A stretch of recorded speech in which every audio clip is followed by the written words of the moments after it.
Hi everyone, I'm Ann Bracker and I'm a graphic designer and illustrator from Kansas City. I'm also a stock image contributor for Shutterstock, and when I was first getting started, I was so overwhelmed. There's so much information out there about stock images, but I just needed something a little more specific. So today I'm going to share with you everything that I've learned over the years. We'll be focusing on getting started building a portfolio of images on Shutterstock. We'll go over pros and cons, how much you can make when an image sells, how to create images for a target audience, and then we'll actually go through the process of getting on Shutterstock itself and uploading your first images. For this class, you'll need a computer and an internet connection.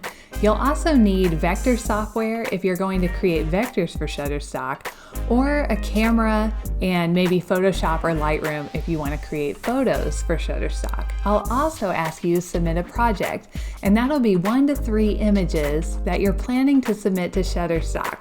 I'll take a look at those and give you feedback, maybe a few tips to help you improve. This is a beginner level class, so you don't need to have even gone to the Shutterstock website before.